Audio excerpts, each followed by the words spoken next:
Marcus Johnson stepped off the tour bus in London with the kind of swagger that came from too much money and too little respect. At 28, he was the son of a wealthy American businessman who had made his fortune in real estate. Marcus had never worked a day in his life, living off his father's success while traveling the world with an attitude that screamed entitlement. The summer of 2019 had been particularly good to Marcus. He had just finished a month-long European tour, hitting every major city from Paris to Rome, always staying in five-star hotels and eating at the most expensive restaurants. But London was different. London was where he planned to make his mark, to show these stuffy British people what real American confidence looked like. His friends back home in Miami knew Marcus for his crude sense of humor and his complete disregard for social norms. He was the guy who would make inappropriate jokes at dinner parties, who would push boundaries just to see people's reactions, and who genuinely believed that his wealth gave him the right to behave however he wanted. His Instagram was filled with pictures of him acting obnoxiously in famous locations around the world, always with captions that mocked local customs or people. On this particular Tuesday morning, Marcus had decided to visit Buckingham Palace, not because he had any real interest in British history or culture, but because he wanted to get some photos that would impress his followers. He had heard about the famous guards who stood perfectly still, and he thought it would be hilarious to try to make them break character. The weather was typical London summer, overcast with a light drizzle that made everything look gray and dreary. Marcus wore his usual outfit: expensive designer jeans, a polo shirt that cost more than most people's monthly rent, and sunglasses that he refused to take off even in the dim light. His gold watch caught what little sunlight filtered through the clouds, and he made sure to position his arm so that other tourists would notice it. As he approached the palace gates, Marcus pulled out his phone and started recording himself. This was his routine: document everything so he could later edit it into content that would get him likes and comments. He loved the attention, even if most of the comments were people calling him out for his behavior. The palace was busier than usual that day. Tourists from all over the world had gathered to watch the changing of the guard ceremony, and there was an electric excitement in the air. Families with children pressed against the gates, elderly couples shared umbrellas, and tour guides spoke in multiple languages to their eager groups. But Marcus wasn't interested in the ceremony or the history. His attention was completely focused on the guards themselves.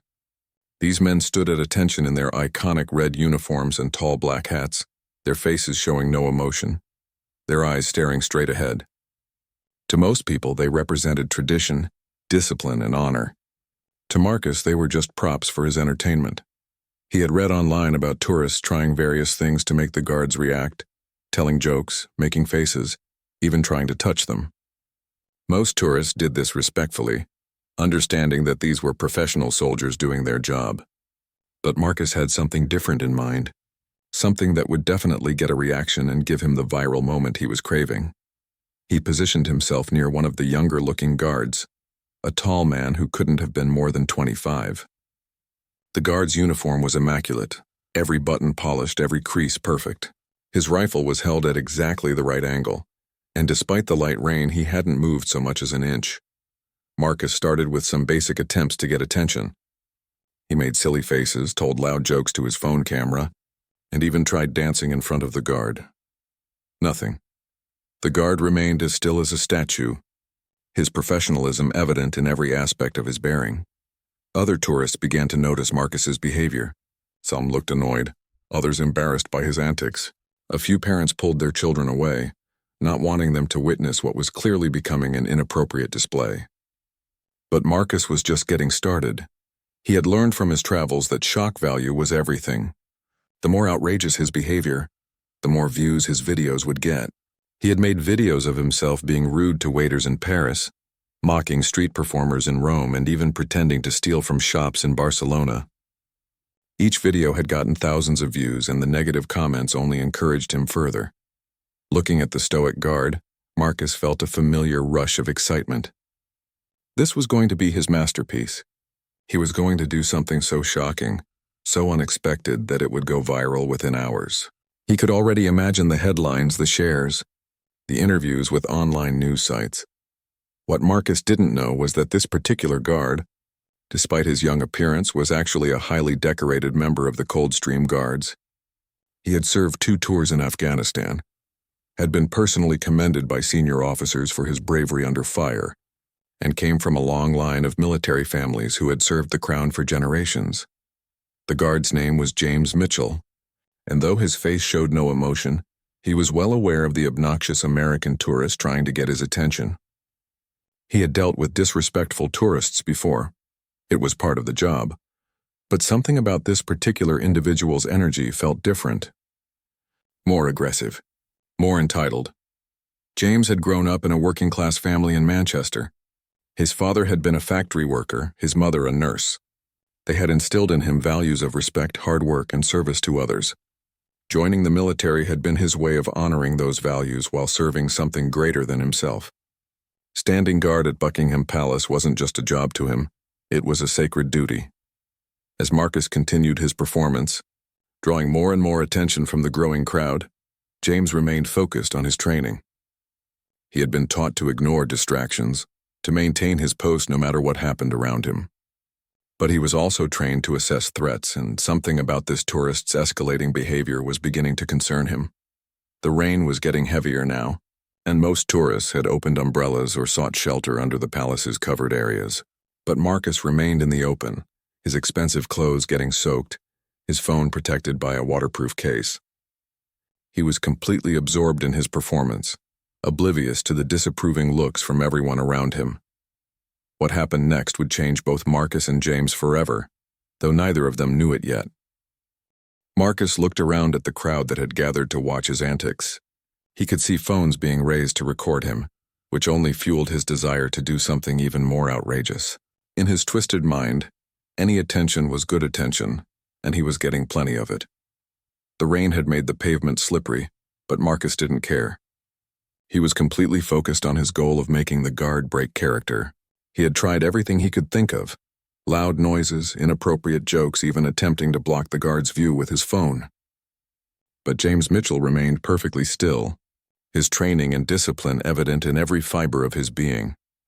A group of elderly British tourists standing nearby began whispering among themselves, clearly disturbed by Marcus's behavior. One woman, probably in her 70s, shook her head in disgust and muttered to her husband about disrespectful foreigners. A family from Japan took photos of the palace but kept glancing nervously at Marcus, unsure whether his behavior was normal or if they should move away.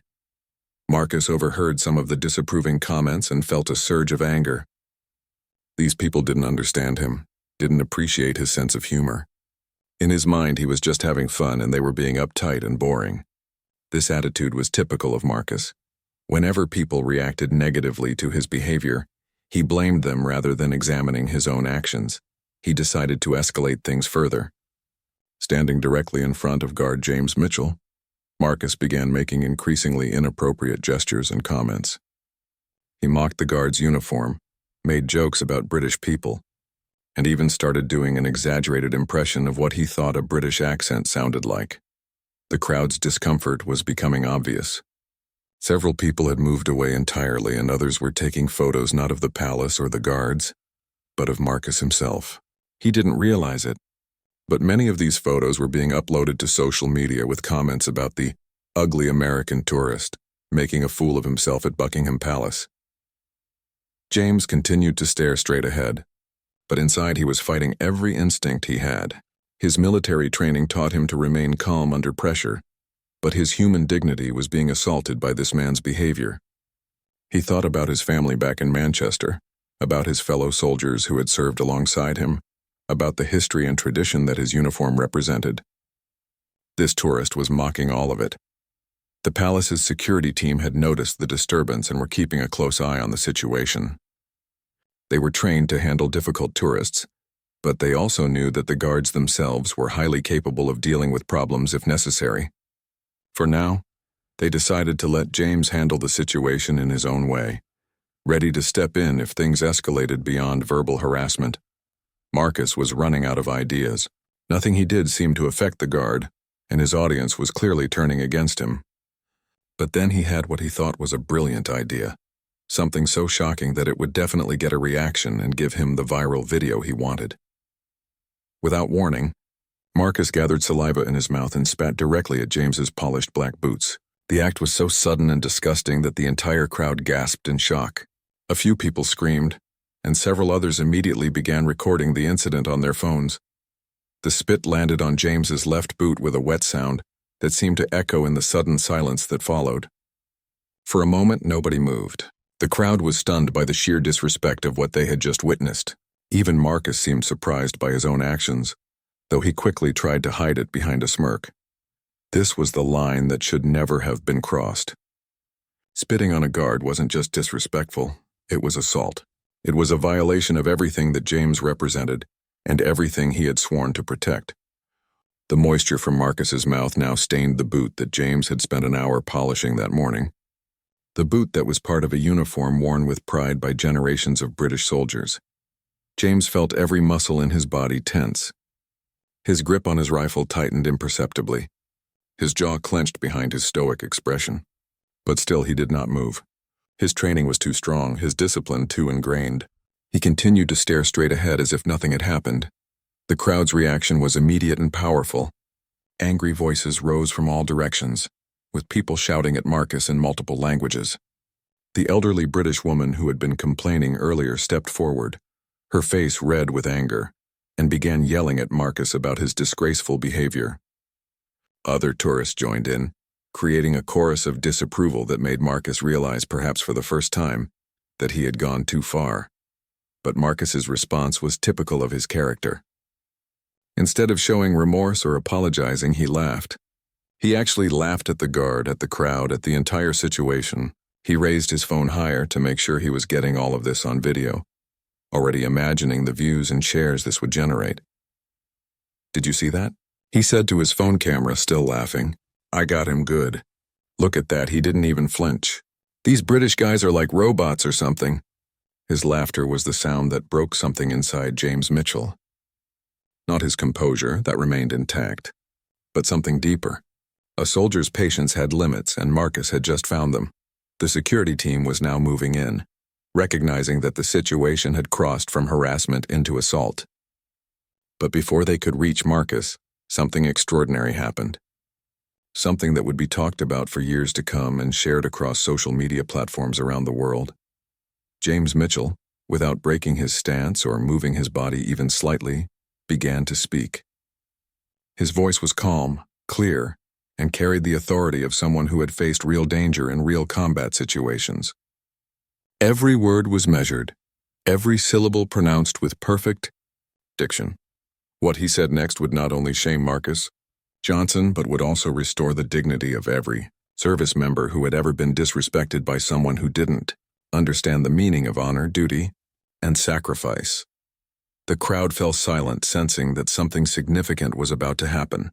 Phone cameras turned toward the guard, ready to capture whatever was coming.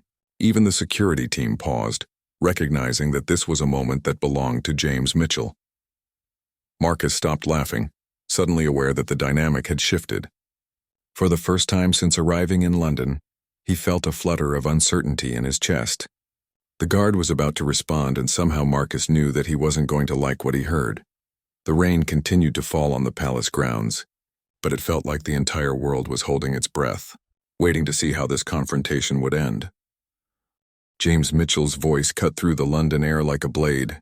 Without moving his head or changing his military stance, he spoke directly to Marcus, his words carrying decades of tradition and the weight of personal sacrifice. "Sir," James began, his voice steady and controlled, "you have just spat upon boots that have walked through the mud of Afghanistan, where I served 2 tours protecting the freedoms you take for granted.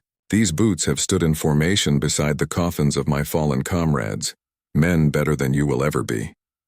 The crowd was completely silent now. Even the usual sounds of London traffic seemed muted as everyone strained to hear every word. Marcus's phone continued recording, but his cocky expression was rapidly disappearing, replaced by something that looked almost like fear. James continued, his voice never wavering, never losing its calm authority. "You think this is funny, don't you? You think making a fool of yourself in front of strangers will bring you some kind of joy or fame. But let me tell you what's really happening here." Several tourists were now openly recording the exchange, sensing they were witnessing something extraordinary. The elderly British woman who had been angry before now had tears in her eyes, moved by the dignity and restraint of the young soldier. "This uniform," James said, "has been worn by men who stormed the beaches of Normandy. It has been worn by soldiers who held the line at Waterloo, who served in the trenches of World War I, who protected this nation when invasion seemed certain. You have just insulted not only me, but every man and woman who has ever served in the British Armed Forces." Marcus tried to maintain his swagger, but something in the guard's voice was affecting him. This wasn't the reaction he had expected. He had thought the guard would either ignore him completely or lose his temper and break character. Instead, he was being systematically dismantled by words that carried more power than any physical response could have. "You come here as a tourist," James continued, "a guest in our country, and you behave like this. You mock our traditions, disrespect our service members, and think it's all just entertainment for your social media followers. But let me ask you something, sir. What have you ever done that matters? What have you ever sacrificed for anyone other than yourself?" The questions hit Marcus like physical blows. In his entire privileged life, he had never been challenged in this way.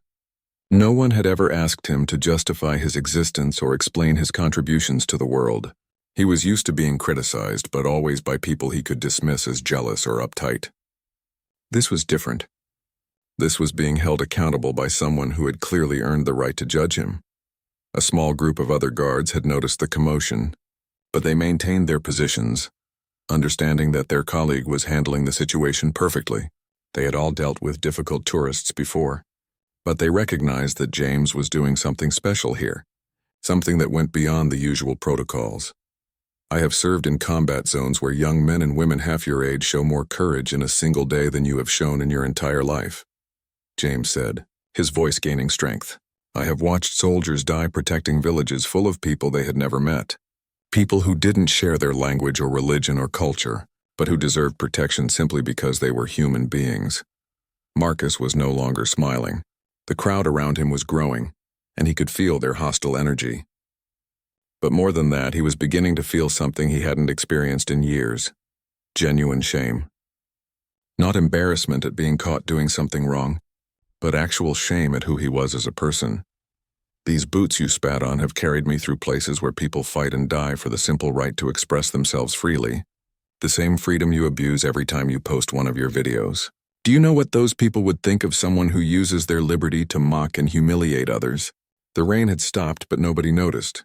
The entire scene felt suspended in time, as if the normal rules of the universe had paused to allow this moment to unfold completely.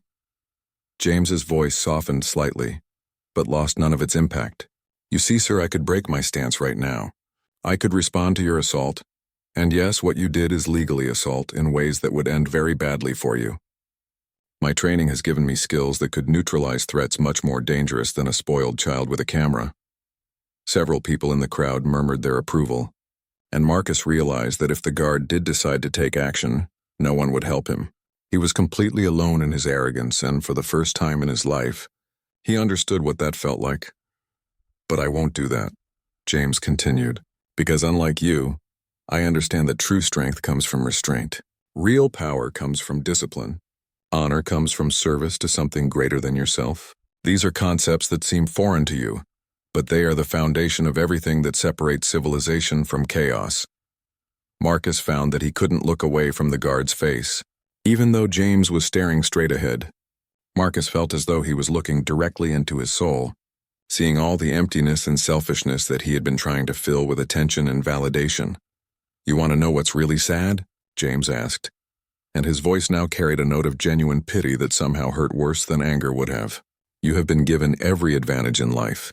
You have money, education, opportunities that most people in this world can only dream of, and you use all of those gifts to make the world a little bit uglier, a little bit more cruel, a little bit more selfish."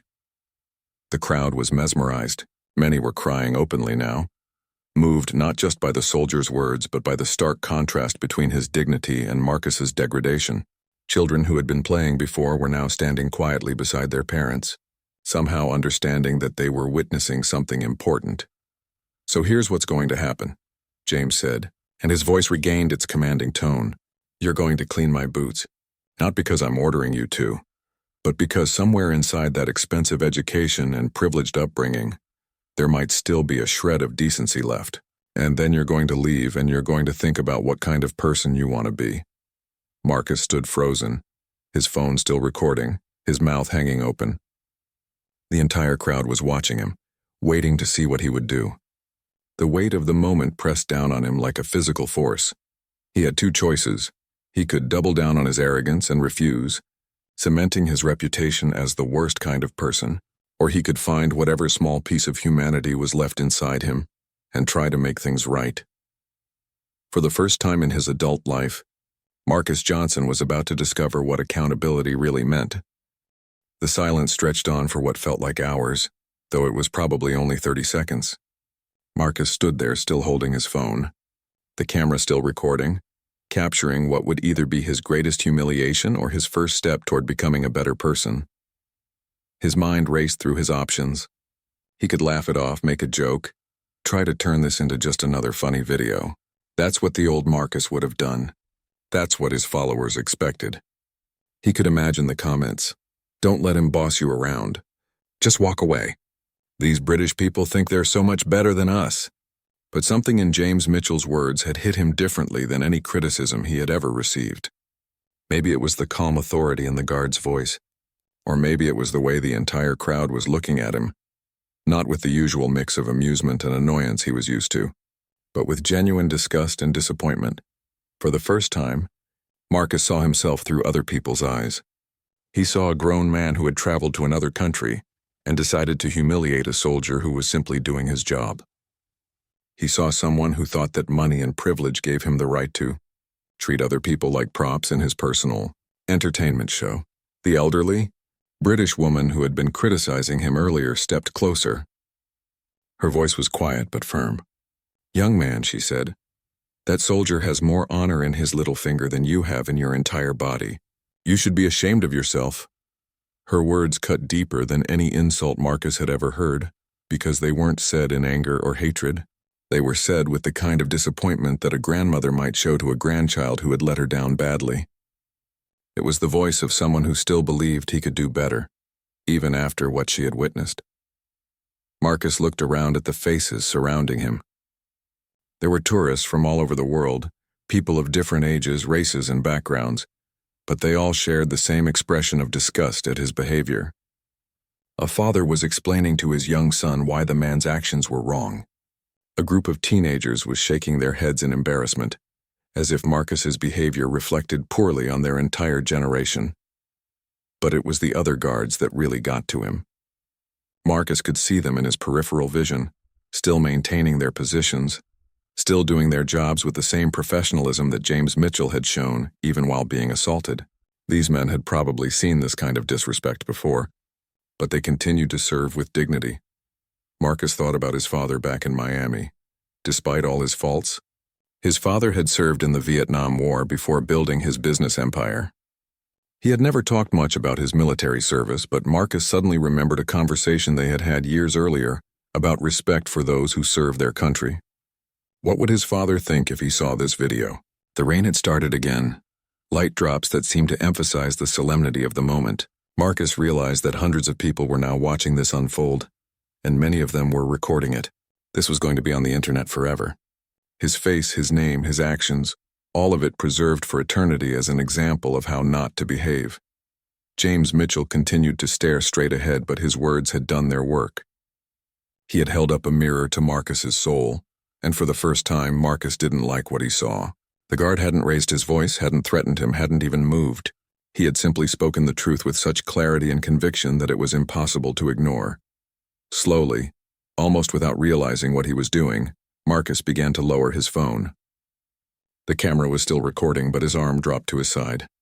He looked down at the polished black boot that he had spat on, and for the first time he really saw it. It wasn't just a boot. It was part of a uniform that represented something important, something that people had died to protect. Marcus started to speak, then stopped. His voice cracked slightly, and he realized that he was on the verge of tears.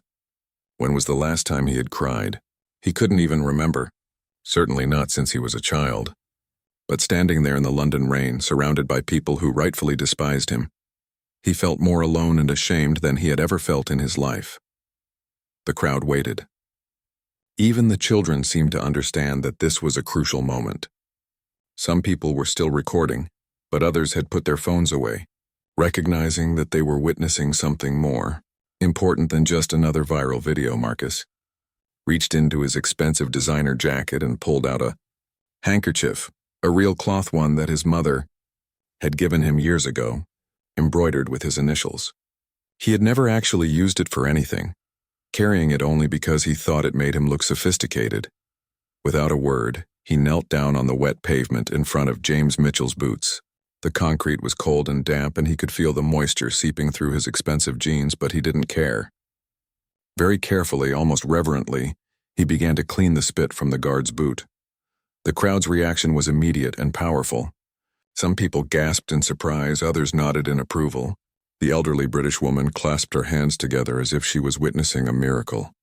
A few people even started to clap softly, recognizing that they were seeing genuine remorse. Marcus worked slowly and thoroughly, making sure to remove every trace of what he had done. As he cleaned, he thought about James Mitchell's words. He thought about the soldiers who had worn this uniform before, about the sacrifices they had made, about the families who had lost sons and daughters in service to their country. When he finished cleaning the boot, Marcus remained on his knees for a moment longer. He looked up at James Mitchell's face, still stoic, still professional, but somehow different now.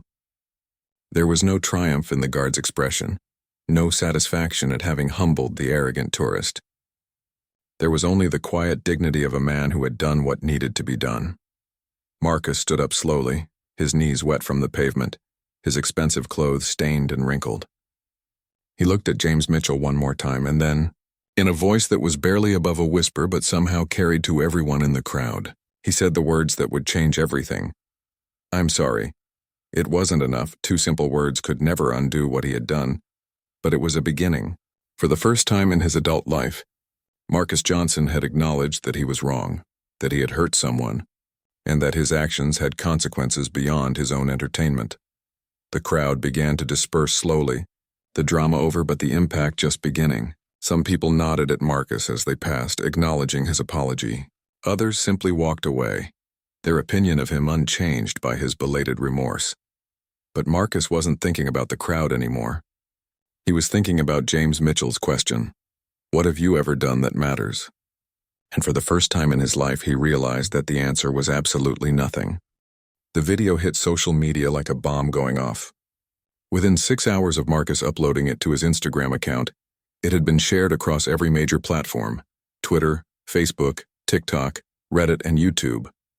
But the reaction wasn't what Marcus had expected at all. His usual followers, the ones who normally encouraged his outrageous behavior, were strangely quiet. Instead, the video was being shared by people who had never heard of Marcus Johnson before, and their comments were overwhelmingly negative.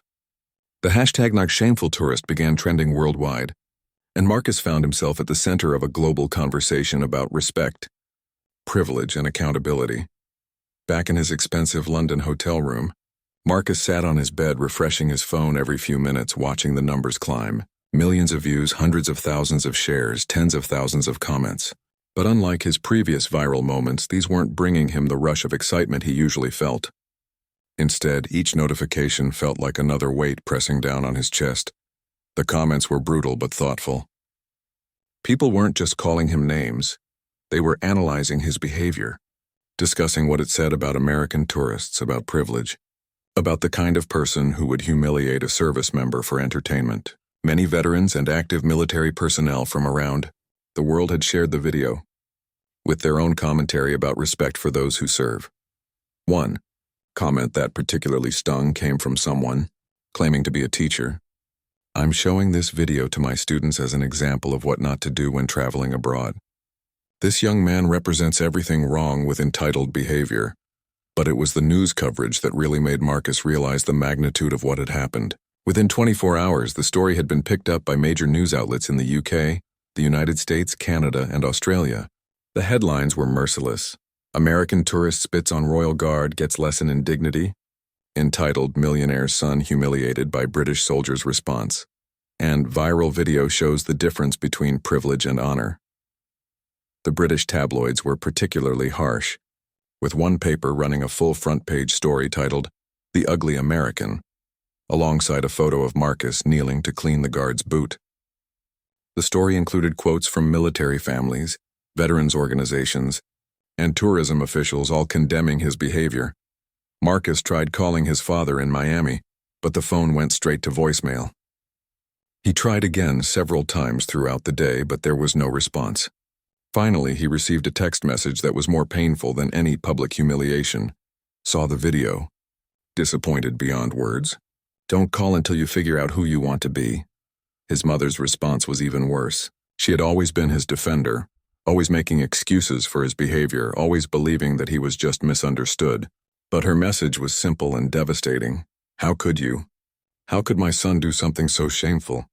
The hotel staff had begun treating him differently too. The concierge, who had been friendly and helpful when he checked in now, spoke to him in clipped professional tones. The housekeeping staff avoided eye contact. Room service delivered his meals quickly and left without the usual pleasantries. Marcus realized that his face was now recognizable. The video had been shared so widely that people on the street were starting to notice him.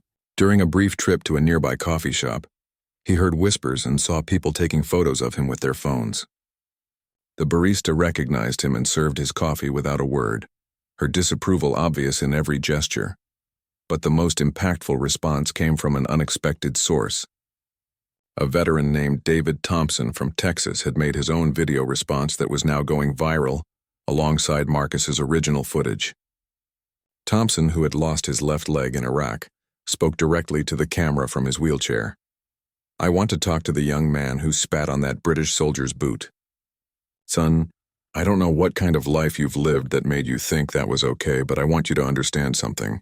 That guard could have broken you in half if he wanted to. Instead, he chose to break your ignorance with words. That's real strength.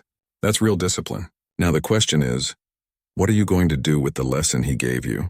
Thompson's video had been viewed over 2 million times and was being shared with captions like, "This is what real masculinity looks like," and veterans respond to, "Disrespectful tourist." The contrast between Thompson's dignity and Marcus's behavior was stark and powerful. Marcus found himself reading every comment, watching every response video, absorbing all of the criticism and disappointment. For the first time in his life, he couldn't dismiss the negative feedback as jealousy or misunderstanding. The criticism was too widespread, too consistent, and too obviously deserved. He started researching James Mitchell, the guard who had confronted him. News articles revealed that Mitchell was indeed a decorated veteran who had served with distinction in Afghanistan. He had been awarded several commendations for bravery and had lost close friends in combat.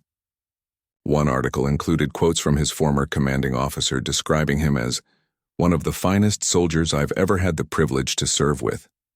Marcus also learned about the Coldstream Guards Regiment, their history dating back centuries, their role in protecting the royal family, and the rigorous training required to serve in their ranks. He read about the famous stoicism of the Guards, their ability to maintain composure under any circumstances, and the respect they commanded from military personnel around the world. The more he learned, the worse he felt about his actions. He hadn't just spat on some random person doing a job. He had assaulted a genuine hero, a man who had put his life on the line to protect others, a representative of an institution with centuries of honorable service. His Instagram followers were abandoning him in droves. His follower count, which had been steadily growing for years, was now plummeting as people distanced themselves from his behavior. Brands that had previously been interested in sponsoring his content were now backing away, unwilling to associate themselves with someone who had become a symbol of ugly American behavior abroad. But perhaps most significantly, Marcus was beginning to feel something he had never experienced before: genuine remorse. Not embarrassment at being caught, not frustration at facing consequences, but actual sorrow for the pain he had caused another person. He kept thinking about James Mitchell's question, "What have you ever done that matters?" The question haunted him because he knew the answer was nothing. At 28 years old, he had contributed nothing positive to the world. He had used his privileges to tear others down rather than build anything up. Late that night, alone in his hotel room with the London lights twinkling outside his window, Marcus made a decision that would surprise everyone who knew him, including himself.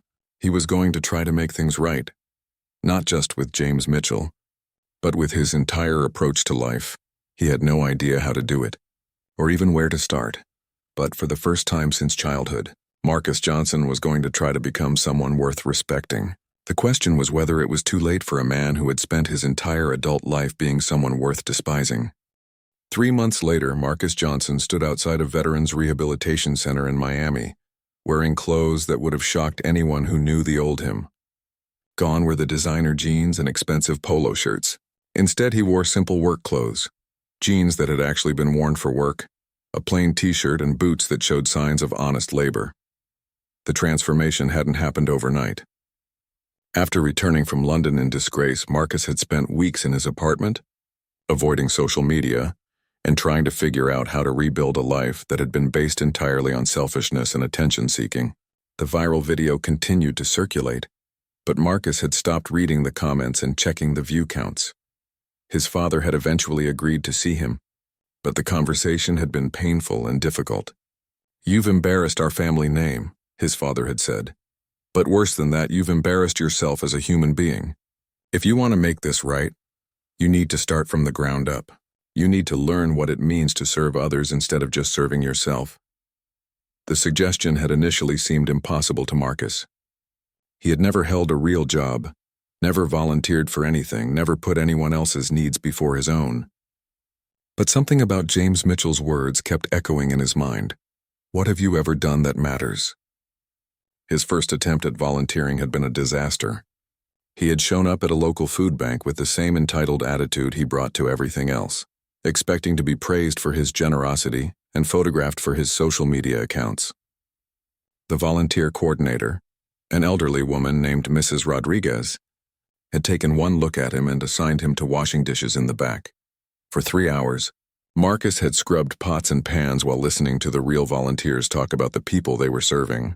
He heard stories about families struggling to put food on the table, about elderly people choosing between medication and meals, about children who depended on the food bank to have enough to eat on weekends when school meals weren't available. By the end of that first day, Marcus's hands were raw, his back ached, and he had learned more about real problems than he had in his entire privileged life. More importantly, he had realized that the work felt different from anything he had ever done before. There was no audience to impress, no likes to collect, no attention to gain. There was just the simple satisfaction of doing something useful. He kept going back. Week after week, Marcus showed up at the food bank, gradually earning the trust and respect of the other volunteers. Mrs. Rodriguez began giving him more responsibilities, and slowly, Marcus began to understand what it felt like to be part of something larger than himself. But it was his encounter with a homeless veteran named Robert that really changed everything. Robert was a Vietnam War veteran who had struggled with addiction and mental health issues after returning from combat. He came to the food bank regularly, and unlike many of the other clients, he always made conversation with the volunteers. One day, Robert recognized Marcus from the viral video. Instead of condemning him, Robert had smiled sadly and said, "Son, I used to be angry at the world too. Took me 40 years to figure out that anger was just covering up shame. You got the chance to learn that lesson a lot younger than I did." Robert's words hit Marcus harder than all the online criticism combined. Here was a man who had served his country, who had struggled with demons that Marcus couldn't even imagine, and who was showing him more compassion than he deserved. From that day forward, Marcus began volunteering specifically with veterans organizations. He worked at homeless shelters that served former military personnel, helped organize job fairs for veterans transitioning to civilian life, and spent hours just listening to stories from men and women who had served their country with honor. The work was difficult in ways that Marcus had never experienced. These weren't Instagram-worthy volunteer activities that he could use to improve his image. This was hard, often heartbreaking work that nobody would ever praise him for. Many of the veterans he worked with were dealing with PTSD, addiction, homelessness, and other challenges that required patience, compassion, and consistency. Marcus discovered that he was naturally good at organizing events and fundraising, skills that came from his privileged background but could be used for good purposes. He used his father's business connections to raise money for veterans programs, and slowly, he began to build relationships based on respect rather than attention-seeking. The real test came when Marcus decided to return to London, not for vacation or entertainment, but to try to make amends. He had been working with a veterans organization to raise money for a memorial garden, and he wanted to present the donation personally to James Mitchell and the Coldstream Guards. The trip back to Buckingham Palace was one of the most difficult things Marcus had ever done. As he approached the gates where he had humiliated himself months earlier, he felt all the shame and embarrassment rushing back. But he also felt something new: determination to do the right thing regardless of how uncomfortable it made him. He didn't know if James Mitchell would even be there, or if the guard would be willing to speak with him. Marcus had written a letter explaining his transformation and his work with veterans, but he knew that actions mattered more than words. When he arrived at the palace, Marcus was relieved to see James Mitchell at his post. The guard showed no sign of recognition, maintaining the same professional demeanor that had impressed Marcus during their first encounter. Marcus approached respectfully, keeping his distance and speaking quietly. "Sir," Marcus said, "I'm the American who disrespected you several months ago. I've come back to apologize properly and to present a donation to veterans' charities in your honor." For a long moment, James said nothing. Then, without breaking his stance or his stoic expression, he spoke quietly. "What you do going forward matters more than what you did before. Make sure your actions match your words." It wasn't forgiveness exactly, but it was acknowledgement. Marcus handed the donation check to a palace official and walked away, knowing that he had done what he could to make amends. The encounter wasn't recorded this time. There were no social media posts, no viral videos, no attention at all. Just a young man trying to become better than he had been, and a soldier who understood that real change happens quietly, one day at a time. Marcus returned to Miami and continued his work with veterans. He eventually started his own nonprofit organization, using his organizational skills and his father's business connections to create job training programs for former military personnel. The work was challenging but fulfilling in ways that his old lifestyle never had been. 2 years after the incident at Buckingham Palace, Marcus received an unexpected letter. It was from James Mitchell, written on personal stationery rather than official letterhead. The letter was brief but meaningful. "Marcus, I've heard about your work with veterans in America. True strength comes from service to others. You've found your way to that strength. Well done. James Mitchell." Marcus kept the letter framed on his desk, not as a trophy but as a reminder of the day that his real life had begun. He had learned that shame, properly understood, could be the beginning of wisdom. And wisdom, properly applied, could transform even the most selfish person into someone worth respecting. The viral video still existed on the internet, a permanent record of his worst moment, but it no longer defined him. Instead, it had become the catalyst for the best decision he had ever made: to stop living for attention and start living for purpose. Marcus Johnson had finally found an answer to James Mitchell's question. He was doing something that mattered, and for the first time in his life, that was enough.